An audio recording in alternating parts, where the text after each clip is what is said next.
CERN was created in 1954 to understand why the universe exists and why it looks the way it does. The LHC, the Large Hadron Collider, is the biggest and most complex machine ever built. It is 27 kilometers long and about 100 meters underground. Inside the accelerator, two beams of high-energy particles run close to the speed of light and hit each other. These collisions create a huge amount of data. Thanks to this data, it has been possible to actually discover the Higgs boson. The technology produced by Oracle in databases and more recently cloud computing is essential to be able to scale out our operations to the levels that worldwide physics research requires today.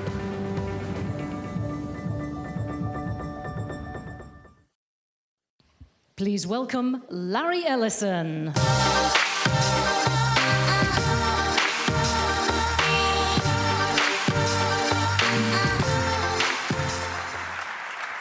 Hi, everybody. Let's see. Thank you for joining us here today at Oracle OpenWorld. And I'm here to talk about our Generation 2 cloud and Oracle autonomous infrastructure. Autonomy is the defining technology of a second-generation cloud. Autonomy is what separates a second-generation cloud from what came before. Last year, we brought you Oracle, the world's first autonomous database. This year, we've been working on a number of other autonomous services that we're adding to our cloud as we march towards our ultimate goal of delivering the world's first complete and truly autonomous cloud. As we discussed last year, autonomous systems are enabled by a radical new generation of artificial intelligence called machine learning. Autonomous systems are charismatic. We know them really well. We pick up our telephone and it recognizes our face and logs us in without having to look at our fingerprint or us having to enter a password. It's called machine vision. But it also is what's enabling a soon-to-be generally available autonomous vehicle. On Tesla, we're very excited, hopefully, to get that car out pretty soon and before anybody else. And it's really interesting because there are tremendous benefits to autonomy, some of which are economic, some of which are more important than savings. For example, autonomous driving, yeah, it will cut your Uber bill in half, and that's important. But 30,000 people a year die on our highways. By eliminating human labor and eliminating human error, by eliminating pilot error, autonomous systems are going to save tens of thousands of lives. The autonomous database also has some interesting benefits, which I'll get into. And ultimately, our goal is to deliver to you a fully autonomous cloud. Artificial intelligence, machine learning, autonomous systems are so fundamentally different than what came before. It marks a new generation in computer technology. The benefits are really very simple to remember. Autonomous systems eliminates human labor. And when you eliminate human labor, you eliminate pilot error. It's a very, very big deal. The scale of the benefit of eliminating human labor is enormous when running computer systems. We spend much more on people than we do on storage or compute or anything else. Any of our physical assets, the cost of our physical assets are way outweighed by the cost of our human assets in running these complex systems.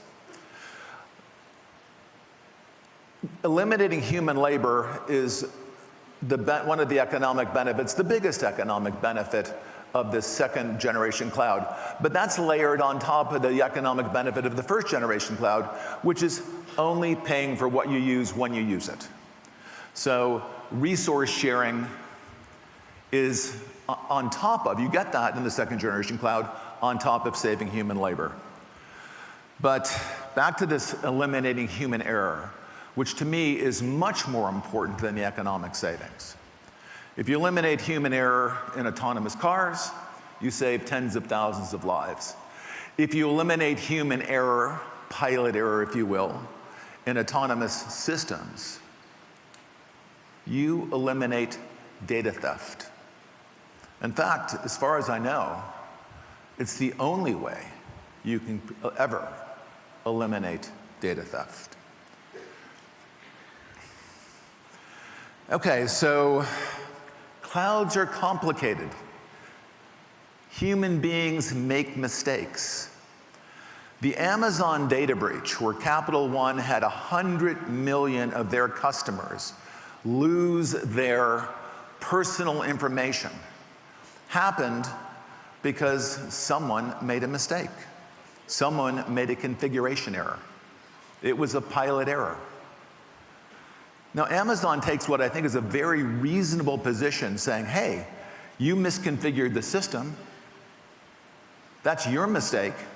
We at Amazon can't be responsible. If you spend the night drinking and get into your Ford 150 and crash it, that's not Ford's problem. If you get into an autonomous Tesla and it should drive you home safely. So Amazon's support policy is very clear. As a customer, you maintain full control of your content and responsibility for configuring access to AWS services. That's on you. In the Oracle Autonomous Cloud, when you use the Oracle Autonomous Database, it configures itself. It's not possible for customers to make configuration errors because there are no pilots to make errors. The system configures itself. So, in the AWS cloud, if you make an error and it leads to catastrophic data loss, that's on you. In the Oracle cloud, when you use the autonomous database, the database automatically provisions itself. The system automatically configures itself. It automatically encrypts itself. It automatically backs itself up. All the security systems are automatic.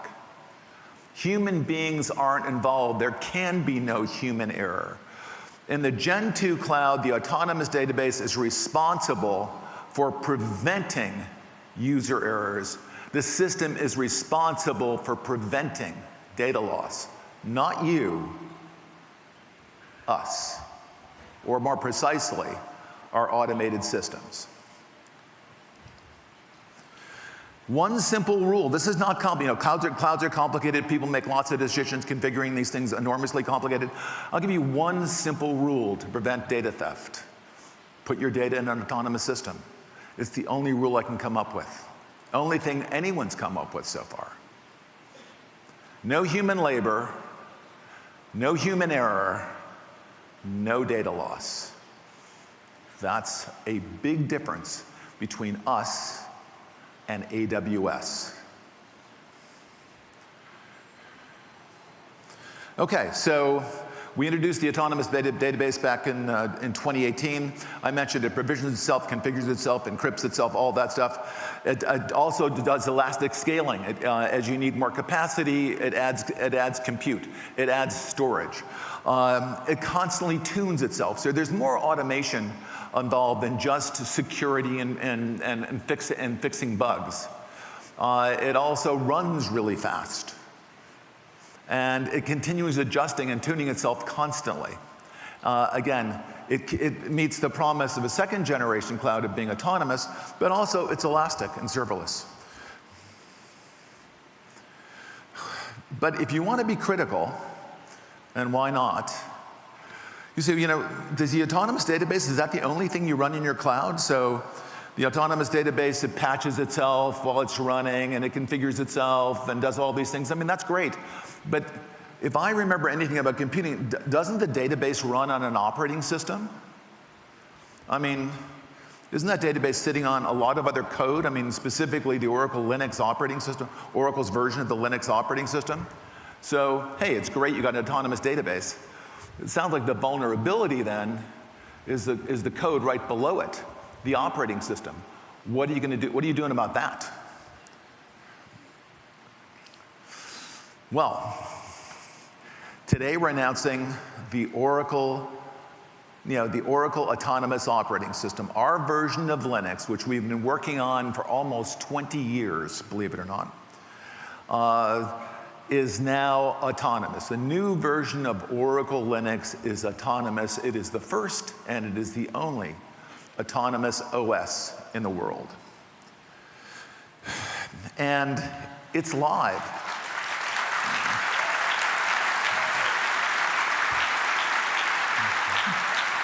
It's pretty cool. Thank you, Ed Scrivet and Wim and the huge team of people who've been working on this. I think Wim's only been working on it 20 years. It took Wim a long time to get this right. But he stuck it out. It's a big job. Building these systems, by the way, is hard. It's complicated. We've been working on the database for a long time. We've been working on the OS for a long time.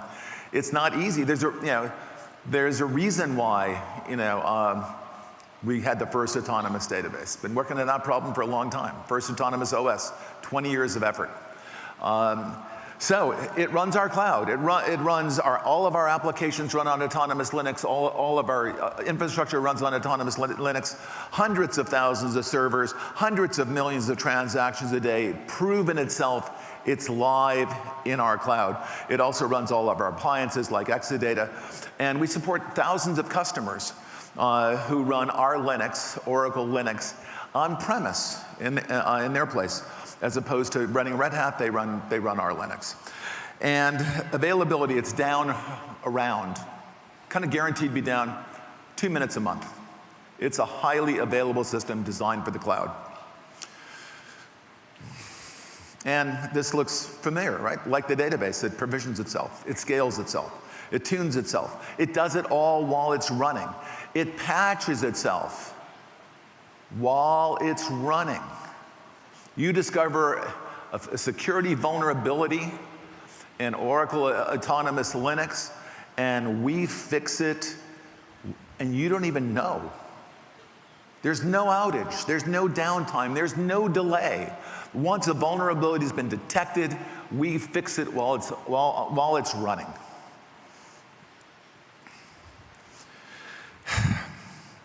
Equifax had a problem. A year ago, I think I talked about Equifax. And they were patching a database called Apache Struts, or data store, or whatever you want to call it. We'll call everything a database. So they were patching Apache Struts, and first they had to find downtime. When can you go do this? When you can take these systems down? Actually, the vulnerability they'd known about for 6 months, but they finally got some downtime. They took it down. They patched. Most of the instances, the majority of the instances of Apache Struts they patched, but they couldn't find a few. It's a manual process. Couldn't find a few. Disastrous, catastrophic data loss. There are no human errors. There are no omissions. We don't miss anything. There are no delays. There's no waiting and scheduling of downtime. It patches itself while it's running. And we patched the entire fleet, millions of cores. In fact, when the Spectre meltdown bug showed up, we actually had to patch our entire cloud because we use it's a bug on Intel chips. We had to patch our entire fleet of processors, of cores, of systems, of CPU, whatever you want to call them. We had to patch the whole 150 million patches. We applied to our entire cloud in 4 hours, no downtime. No downtime. All fixed, kept running, proven, done. No one else, nobody else can do that.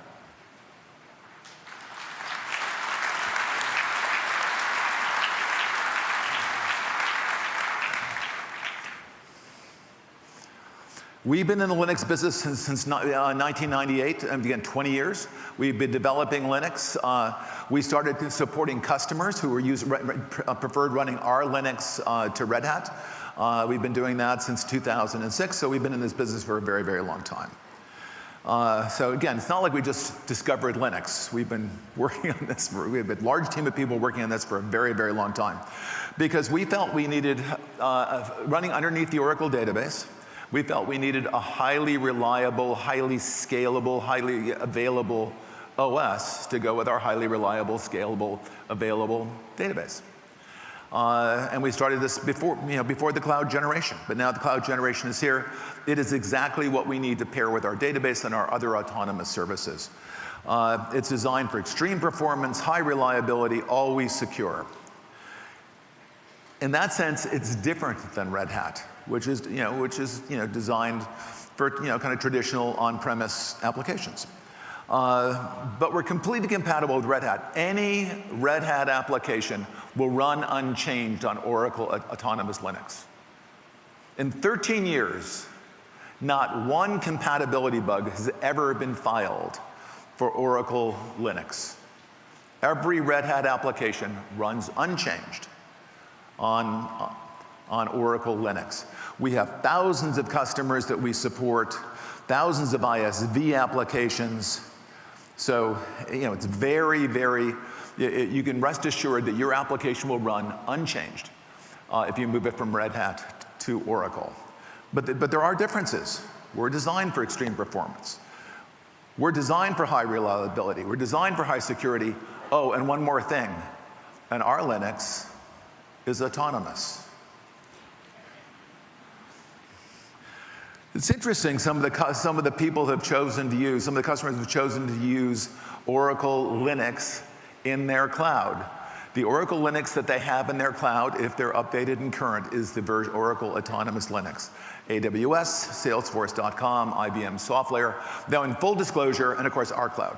In full disclosure, since IBM bought Red Hat for $32 billion, they are trying to move off of, as much as possible, Oracle Autonomous Linux and onto Red Hat. But they still use Oracle Autonomous Linux, right, to this day. Highly available, reliable, and secure. Very easy to do conversion. Anyone thinks, hey, I'm running a Red Hat now, I want to move to the Oracle Cloud. How hard is it to convert? This is what you got to do. Almost nothing. You point your servers to our Linux update server, you're done. No reboot, no nothing. It's a one-step, literally instantaneous migration. And when you use Oracle Autonomous Linux in the cloud, the price is just right. It's free. So if you're paying IBM, you can stop.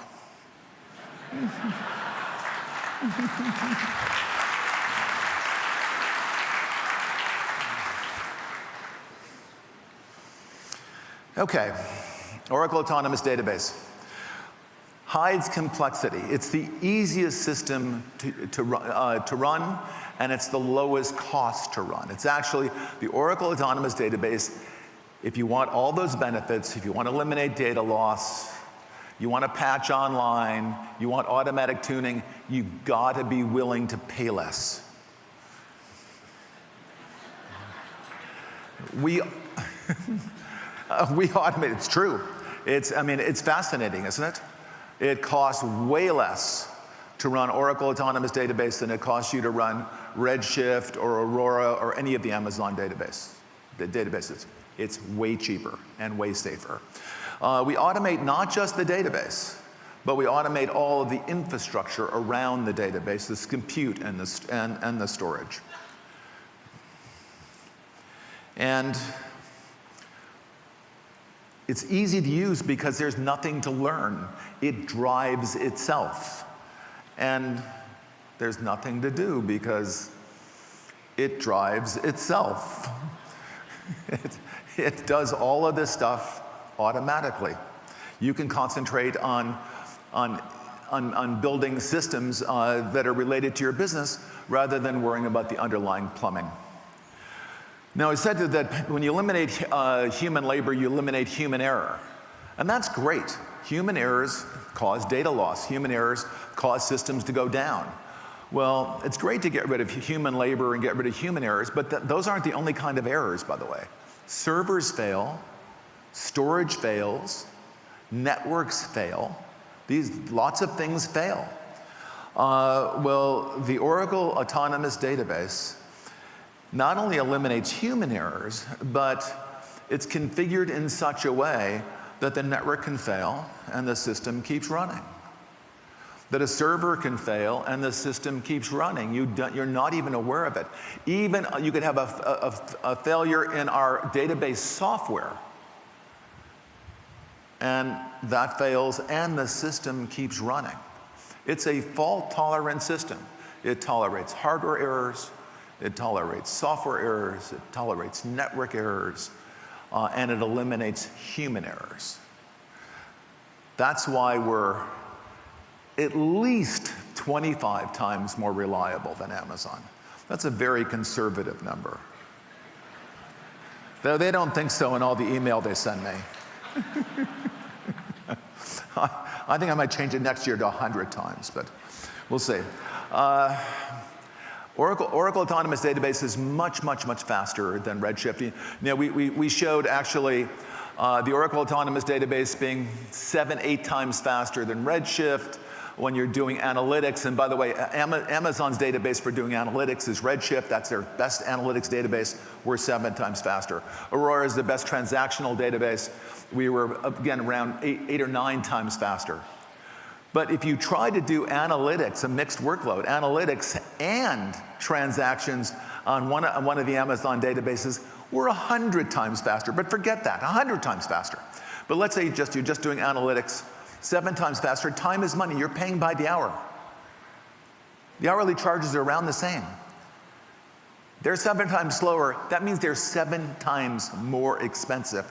That's why it's so easy for us to guarantee. You take any application off an Amazon database, move it to Oracle, we'll guarantee, bring in your Amazon bill, we'll guarantee, well, it's not a contract, we'll guarantee that bill will go in half.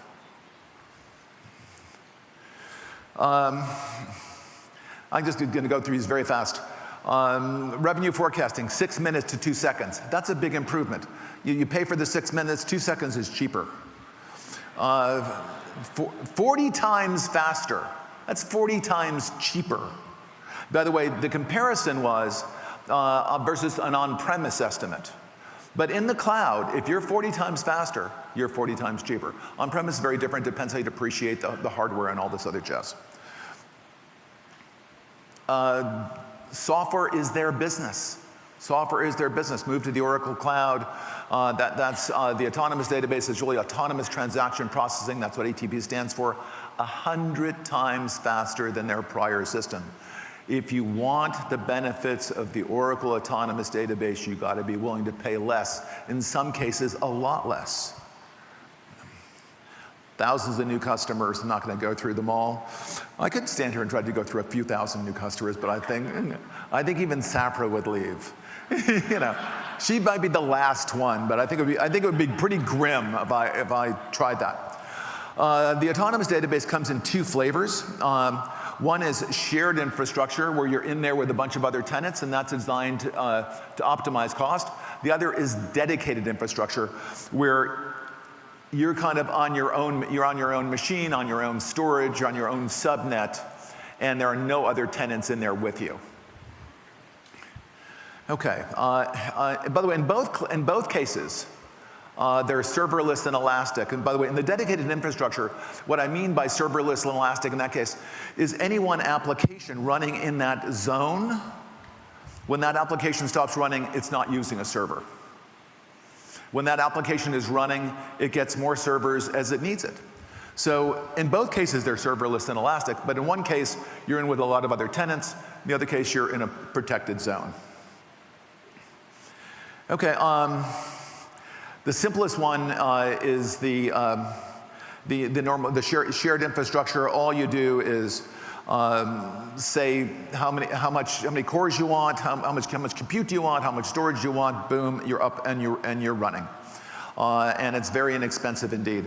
And it's, as I say, it's elastic. If you need more capacity, it will just automatically, you set a policy and it will add as many servers as your policy allows for. But it does it online. When this thing scales up, it's still running. If you go from one server, or core if you prefer, one core to 10 cores, there's no downtime. It just does that automatically based on the policy. And then when you no longer need the 10 cores, it goes back to 1 and stops running, it goes to 0. Amazon doesn't do this. Their databases don't automatically scale up and down. And there's a very low minimum commitment of time. It runs, an hour. This is really true pay. You pay for what you use when you use it. The dedicated infrastructure, which is new this year, is quite different. Here, this is a private reserved pool of resources, specifically Exadata machines, Exadata machine or machines, that only your company is using. And that's reserved. You're the only tenant. It's single. You're the only ones there. And there's actually a bunch of perimeter control computers around you, preventing any messages or anyone from looking as to what's going on in the secure isolation zone. So when you've got dedicated infrastructure, not only are there no other tenants, there's no way for another tenant to get in, to tunnel in to the Exadata machines or any of the hardware resources that you're using. We create these secure isolation zones using these things called perimeter control computers. And it's very interesting. I think I covered this last year. Our hardware, the hardware in our cloud is very different than the hardware in all the other clouds. All the other clouds have basically a shared Intel computer. And who shares it? Amazon got code in that computer, and you've got code in that. At the very minimum, you might be the only tenant in that computer, but you share that computer with Amazon. Amazon also has code in there. It's not how ours work. In our case, you're the only tenant, and our control code, our network control code, is in a separate computer with separate memory. And that forms these secure isolation zones. So threats can't get through the main, can't get into the cloud. And let's say someone comes in with a credit card, and and there's some shared zone, and they have malice on their mind, and they want to go prowling around. They can't get out of their zone into your zones. Threats can't enter, and threats that have somehow gotten in can't spread into the isolation zones because the perimeter control computers block them. Gen 1 cloud, one shared Intel computer, Amazon's code. Amazon can see your data, and you can see Amazon's code. Both really bad ideas. You should not be able to access cloud control code. They shouldn't be able to access your data. In our case, you've got a dedicated computer that has only your code in it and only your data in it, and we're off, and our control code is in another computer with a different memory system. And again, we're the only one who's actually got fundamentally different hardware configurations than all the other clouds. All the other clouds are these Gen 1 clouds with one shared computer. They don't have these perimeter control computers. The Oracle database. Again, we've been doing this for a long time. And we're constantly adding features to the Oracle database. It's very interesting. When we compared ourselves to Amazon last year, we took the Oracle database and we compared it to Redshift, which was Amazon's analytic database. But then we said, well, what about transaction processing? Oh no, Amazon has a completely separate database for transaction processing called Aurora. So to be fair, when we wanted to do analytics, we took the Oracle database and said, okay, we're going to do analytics versus Redshift, their best analytic database. We're going to compare transactions. We'll do Oracle against Aurora for their best transactional database. And you think, oh wow, okay. Well, and then of course we did that experiment where we ran a mixed workload, and we're 100 times faster because they had this idea of they're specialized. Their analytic database has columnar data format, which we have in Oracle. Their transactional system has a row data format, which we have in Oracle. We have both. We support both together. And this is just the beginning of a divergent architectural strategy that would, the one at Oracle where we say, no, we're going to keep adding features and data types and application types to the Oracle database. A single database, a single converged database that handles all your data types and all your applications. Versus Amazon saying, no, when something new comes up like the Internet of Things, we'll give you a real fast IoT database. We'll give you separate, in fact, we have lots of databases. We think that's a really interesting idea, but leads to lots of problems. We have one converged database that supports all your applications, all your data, that's autonomous, patches itself while running. Think what Amazon's got to do when they have 5 different databases. They got to build 5 autonomous databases. They got to build 5 databases that patch themselves while running. It's impossible. It's impossible. So what you get when you have all of these, and by the way, it's counter to fundamental trends in the digital world. Your smartphone now is a camera and a calendar and a messaging system, and as Joe Biden would say, a record player. It has all of these things. It's okay, I would have said stereo. Joe's a little older than even I am, what can I say? So, but it's this one amazing device that does all of these separate things, and it's very, very convenient. One power supply, put it in your pocket. We have the same idea at Oracle, converged system. So we're a relational database, but we're also an in-memory database. We support JSON, and before that, XML. We support machine learning. We have blockchain transactions built into it, sharding. All of these things, all of these capabilities in one database. Amazon has a separate database for all of this. And that creates a bunch of problems. Okay, so each one of these databases has different APIs, different application programming interfaces. So if you're writing a program and you have 3 or 4 different data types and talking to 3 or 4 different databases, that you have to be knowledgeable on how to use 3 or 4 different databases, how to get at them. So you got to learn the different APIs. So it makes your application much more complex. Each database has a fragment of your data. It gets worse. You have to have experts to maintain these databases. If you have 7 databases, you need 7 teams of experts. And these things are updated at different times and enhanced as new features at different times. You've got to have different experts that understand how these things work. Different experts to keep them operational in your cloud. Different experts to set up all sorts of things. Different security procedures. So each one has a different security model and a different. You have to people set up these databases who are experts in security in Aurora, experts in security in Redshift, experts in security in DynamoDB. Well, I can go on, but there are like 10. You got to have 10 different systems. You have to understand how security works and how to set up security in 10 different systems.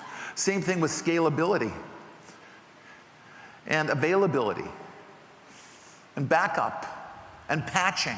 Now you're not patching one database, you're patching 10. It's a really bad idea. And your application security is limited by the least secure database that you're using. Your availability is limited by the least available database you're using. Your reliability is least, you see it. Your performance is limited by the slowest database that you're using. It's not a good idea. Oracle, it's multi-tenant for the cloud, high speed in memory, sharding, native JSON data types. I call it JSON sometimes, JSON sometimes. There is no right answer. Direct RDMA ingest of IoT data. Cloud SQL, one SQL language that lets you, query the Oracle database plus object store plus Hadoop, all of that, automated machine learning. We take advantage of the new Intel persistent memory in our newest servers. We have tables that are blockchain, so the transaction type, is blockchain based. Spatial graphics, all the different kinds of, it's all in one system, in one autonomous system, in one highly available, secure autonomous system. Compare that with trying to operate 10 separate databases. It's just much simpler. It's much more reliable. It's much more secure, and it's dramatically cheaper. We're always adding new features to the Oracle database. We've added a bunch of new database security features where we watch users' behavior, and if it's suspicious, we let you know about it. We look at configurations, and if they start drifting from some standard configuration, we let you know about it. So Oracle Data Safe is available today, and no additional cost in the Oracle Cloud. All these features of Oracle Data Safe not available in any of the 10 separate Amazon databases. They need to implement these features in all 10 of their separate databases. So you can see, seriously, think about that. That's a lot of work. It's 10 times more work than we had to do. We have a new version of Clouded Customer. We have a Gen 2 version of Clouded Customer, which I think is a really big deal. Clouded Customer allows you to take the best database, Oracle Autonomous Database, on the best cloud infrastructure, Exadata, and put it into your data center behind your firewall. And now the Gen 2 is so much easier to install and run than Gen 1. We actually used our Gen 2 public cloud to manage the Gen 2 Clouded Customer.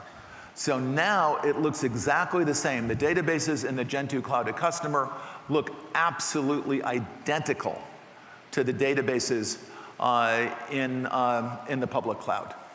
Exactly the same.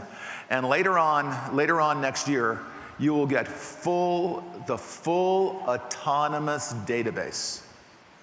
You'll get the full Oracle Autonomous Database. Everything that's in the cloud will be available behind your firewall in your data center for the first time. And again, it's been a big effort, but that's where we think people are going to go. People are going to maintain some, especially our biggest clients, the big banks and insurance companies, are going to maintain their data centers, but they want an autonomous database.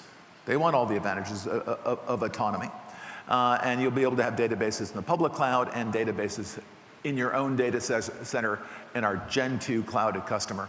The Gen 2 Clouded Customer runs on the new Exadata X8. We actually have 2 versions of the X8. X8 is, not surprisingly, faster than the X7 that came before. More CPUs, more cores, more memory, everything runs faster. So you got choice. You can run databases in-premise by just simply buying an Exadata. But I think where most people are going to go is our Gen 2 Clouded Customer, which gives us all the advantages of autonomy, autonomous Linux, autonomous databases, all the infrastructure managed, and very easy for your on-premise stuff to exist with the public cloud stuff. You can do development and testing in the public cloud. If you're a big bank, you can then deploy in clouded customer. And the way you move from Gen 1 clouded customer to Gen 2 clouded customer is some Oracle engineers show up, move a few plugs around, and there's no contracting. Your contract's unchanged. There are no new fees. There's no charge for any of this. We automatically upgrade you to Gen 2, no cost. And again, to me, the most important thing is in the middle of next year, you're going to have the full autonomous database, exactly what's in the public cloud in your data center. And as I say, we have two versions of the X8. We have the traditional X8, which uses InfiniBand. And then we have the new version of X8, which uses a fancy new converged Ethernet called Rocky. It's RDMA over converged Ethernet. It's the fastest Ethernet. It's actually faster than InfiniBand, believe it or not. But the bigger change is we use the new Intel persistent memory in our servers. Therefore, you get super low latency data access, incredible speed with the X8M. And all the X8Ms come with the persistent memory. The M, by the way, is for memory. We were going to do X8 PM for persistent memory, but we didn't have enough room on the cabinet door. These numbers are amazing. So comparing to AWS's and Azure's all flash storage systems, 50 times faster for latency versus AWS, 100 times faster for latency versus Azure. These are huge performance differences, obviously.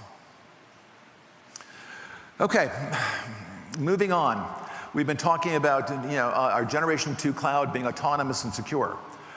Well, Generation 1 cloud had a different set of promises. Remember, the promise there was you only pay for what you use when you use it.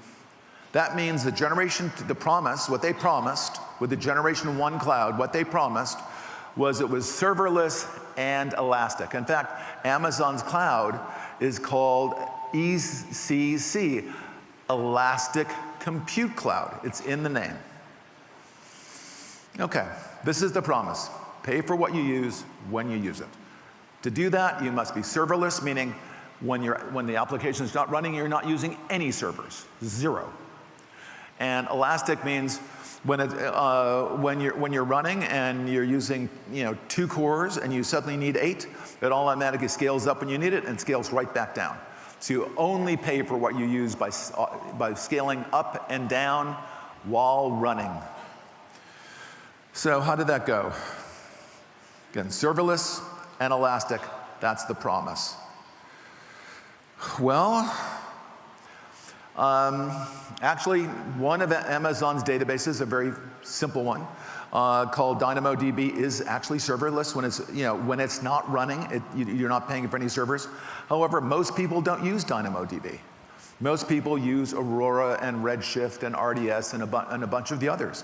And none of those are serverless, and none of those are elastic. You want to scale up? Take the system down. If the system's not running, you still have to pay for it. No servers are running. Too bad. So you have to pick a shape, 10 cores, and what happens when the application stops running? You pay for it.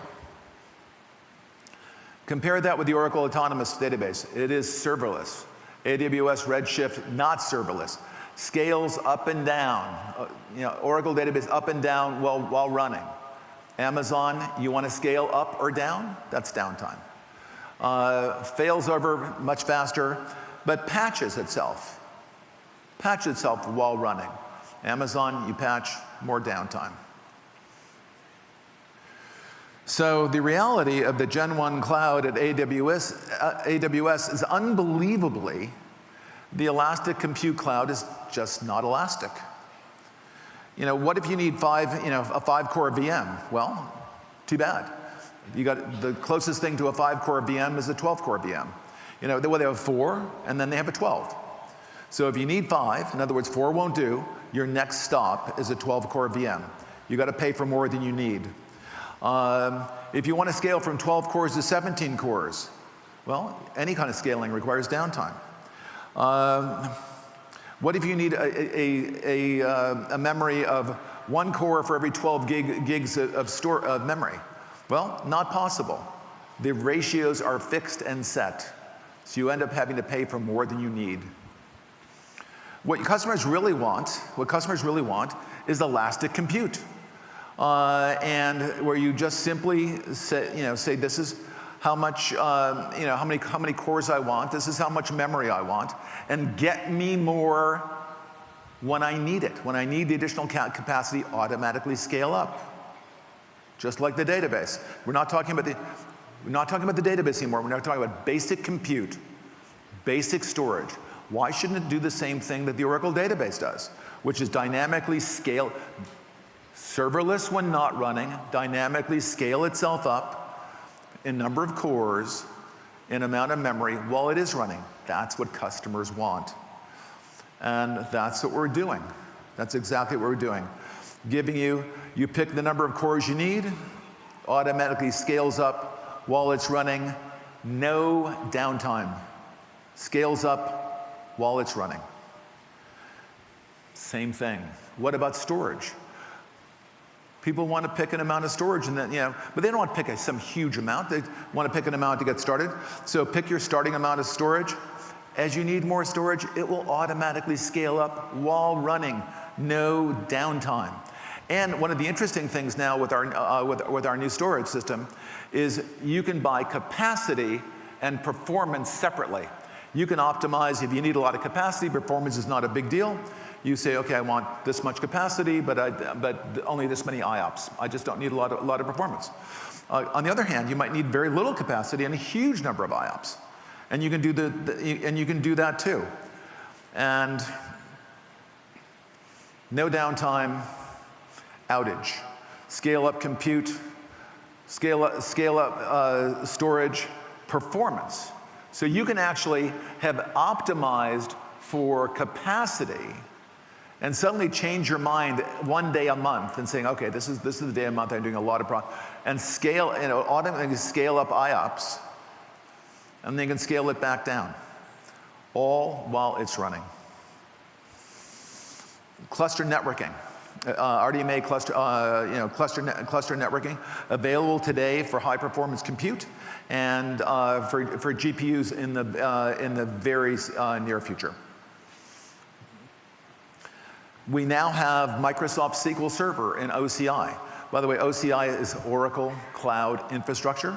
I mean, I tend to say Oracle Gen 2 Cloud, but that's the infrastructure. Oracle Gen 2 Cloud has 2 pieces. Has Oracle applications, things like Fusion and NetSuite over here. But it's the same, by the way, it's the same data center. We have one data center with all of our services now. And that's an OCI data center. So we have infrastructure, which is really a separate business, if you will, from Oracle applications. But if you look at an Oracle data center, an Oracle Gen 2 Cloud, it includes the infrastructure piece, and running right on top of that infrastructure are our applications. So we now have Microsoft SQL Server in our Gen 2 Cloud, in partnership, in our expanding partnership with Microsoft. This new generation of block storage, and this is really cool. It's really, block storage used to be, it was all flash, or it was all rotating storage. You made these decisions, this was the capacity, and no more. Now, it's really a hierarchical storage system. So it includes rotating storage. It includes flash. It includes DRAM cache, if you will. So you've got this hierarchical storage system, and you simply separately configure capacity. So you're going to mix rotating storage, with flash, with a DRAM flash, and then you configure the capacity you need, and you pay separately for performance, and you pay separately for capacity. And again, you can scale up the storage, capacity, or IOPS, or throughput without downtime. Instance resize, same thing. Go from 2-core VM to a 4-core VM. By the way, this stuff is happening very fast. All of this stuff is happening in the next few quarters. You know, instance resize available. It's available this year. This year's almost over, but it's available this year. All happens and very simple message. It's scales up, scales down. You pick the starting points you want. You get capacity online as you need it, no downtime. And if there's nothing running, there's nothing to pay for. Elastic instances. Pick how many cores you want, pick how much memory you want, boom, go ahead and launch it. If you need more, you have a policy set. If you need more capacity, it will automatically add more cores, add more memory. Dedicated VM hosts available now.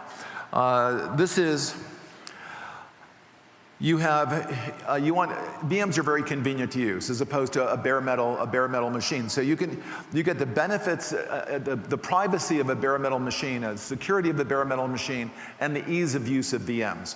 So what we do is basically, when you get our dedicated VM hosts, you buy some number of these, and sure enough, we use the perimeter control computers to create a secure isolation zone around your computers, so threats can't get in. So we create this secure isolation zone. Same technology we use, by the way, for our database, in Exadata, right? So in Exadata, we have dedicated infrastructure in a secure isolation zone.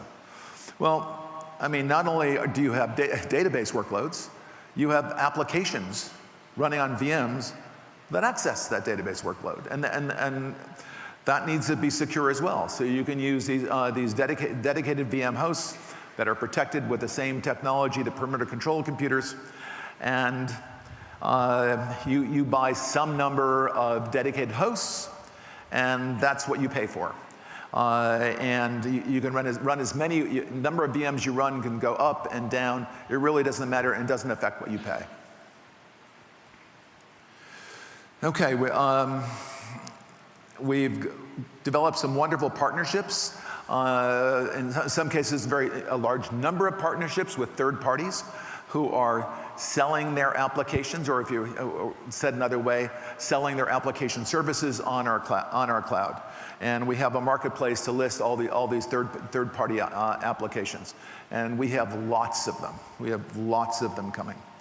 And in addition to that, we have some very special partnerships, like with Microsoft, where we've actually created a high-speed link to connect our data centers to Microsoft's data centers, so that you can be using the Oracle Autonomous Database with Microsoft Analytics if you want to. No problem, you choose.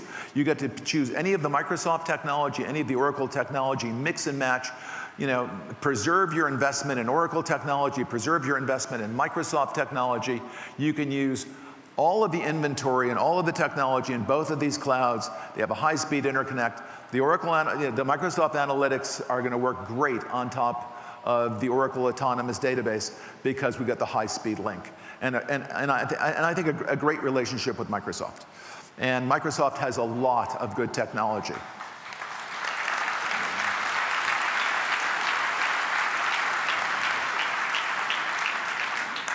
We started by linking up our Virginia data centers near Washington, D.C. We've just linked up London, and we're doing Western U.S. government data centers, Asian, Europe. We're doing a bunch of locations very, very fast. In fact, when you see our cloud growth, I think that's one of the two most shocking slides I've got here.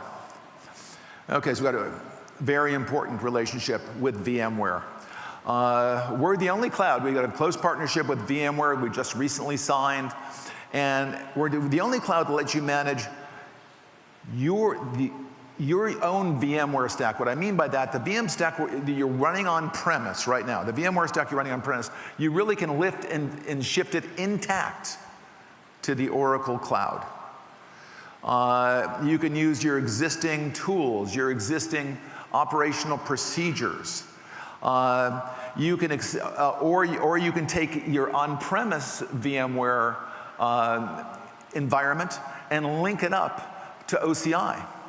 And so you can get benefit of Oracle Analytics Cloud or Oracle Autonomous Database.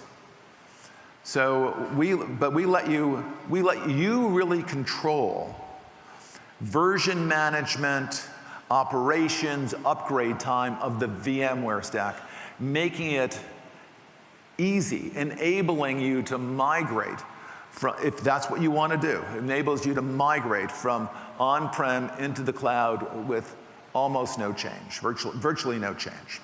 Very big deal, very important announcement. Available this quarter.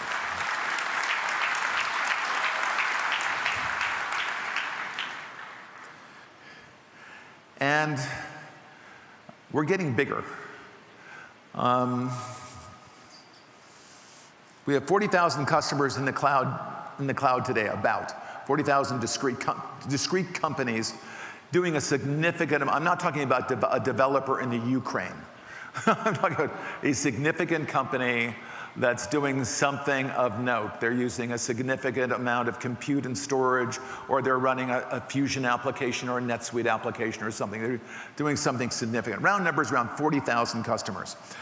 In 16 hyperscale regions today. We've been adding services, by the way, and you saw the list of services we're going to add this over the next 12 months. It's really kind of extraordinary.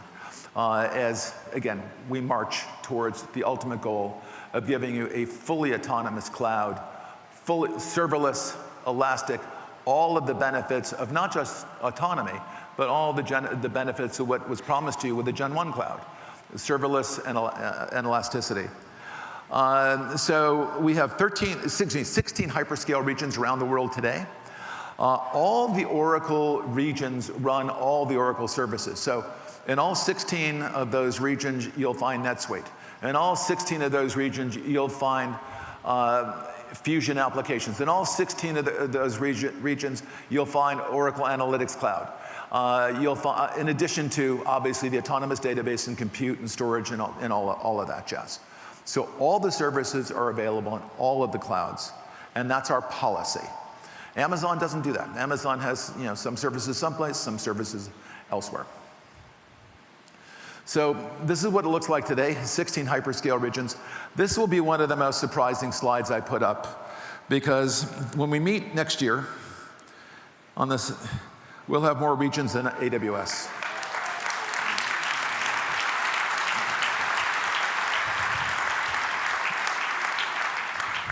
It's stunning. It's absolutely stunning. We expect to add 1,000 new autonomous database customers, more than 1,000 new autonomous database customers this quarter alone. And it's accelerating. It's accelerating. It's absolutely amazing what's going on. But very, very, very rapid growth. Big brands run in the Gen 2 cloud. I'm going to go through this very quickly. Siemens is running a new SaaS service in the cloud. So they're building an IoT business on OCI. 7-Eleven running their stores on OCI. Chipotle. We do more than just restaurants. Cisco.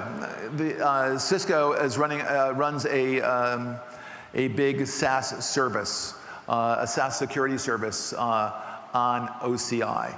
And they more than doubled their performance, but the most interesting, by going into a shared environment, by going into a cloud environment, dramatically more efficient, and much lower cost for them. Booster is running their application. They've got a gas delivery application, and they're running a combination of containers, Kubernetes, and MySQL. Not everything in the Oracle Cloud is Oracle Database. We have a lot of other technologies in the Oracle Cloud beyond Oracle Database. I mean, obviously, Kubernetes, MySQL, Microsoft SQL Server, goes on and on and on. We have a lot of different services. Circle K, they're a big Exadata Cloud Services customer. The state of Texas is moving their entire payroll system to our cloud. Over 150,000 employees and expecting to cut their costs in half. French government, social welfare project, serving 30 million citizens, running in OCI. Tupperware moved their ERP system, J.D. Edwards, from on-prem into OCI.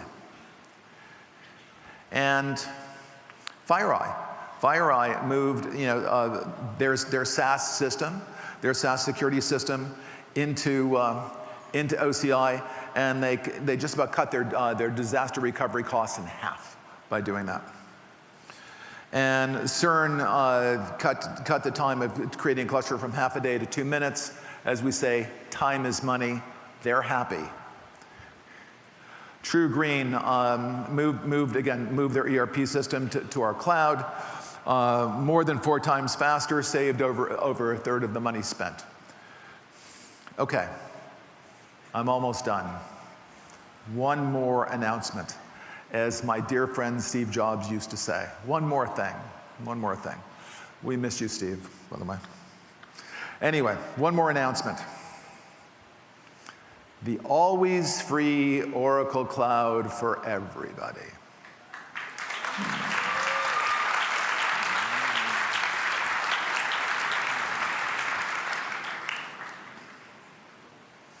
Always free. As long as you keep using it, it will be there. It will never expire. It will never go away. In addition to the free services, as an OpenWorld introduction, we're also giving you $500 in free credits. I'll tell you what the free services that last forever are, and it really is designed for lots and lots of different people. So developers, whether you just got into CMU or Caltech or MIT or Stanford, wherever, or USC for that matter, where your mother pretended that you were a... It's not in my slides,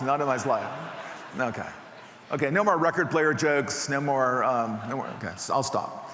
Okay, so we want to get developers from all over the world. Whether you just went into the Technion, a Cold Polytechnique, you're an engineering student, you're in the Ukraine, and and you're working on a farm, and you have a really good idea. The guys who built WhatsApp, Ukraine, worked out for them. Worked out very, very well.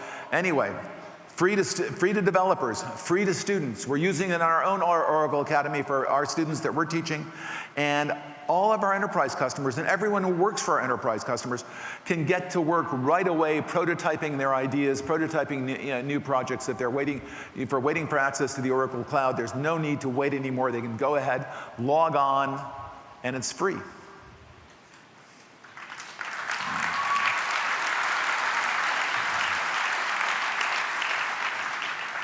And it's not just like the basics we're giving you access to. We're giving you access to all of our best stuff. The Oracle Autonomous Databases, you get 2 of them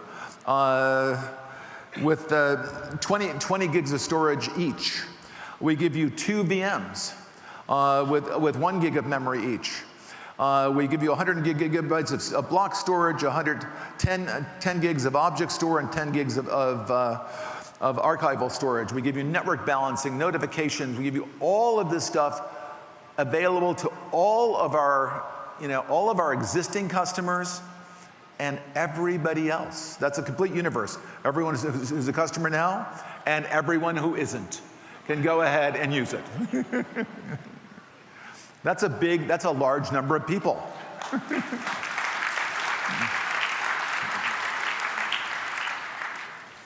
Always free, 2 databases. Each database gets 1 CPU and 20 gigs of storage. Actually, and that's running on Exadata infrastructure. All running on Exadata infrastructure. This is our best stuff. This is our best stuff. It includes all the tools for development, whether it's Apex for you need a low code tool. SQL Developer is what we use to build our own applications. You're building applications extensions. You can use this facility. SQL notebooks for machine learning. And all the popular programming languages, not just Java, but Java and Python and Ruby on Rails and Ruby off Rails, everything. And compared to Amazon, we don't have an expiration date. We're not limited to one data. We give you our best database. We give you our best database.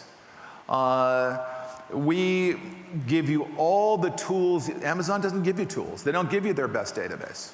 And your stuff expires. None of that is true.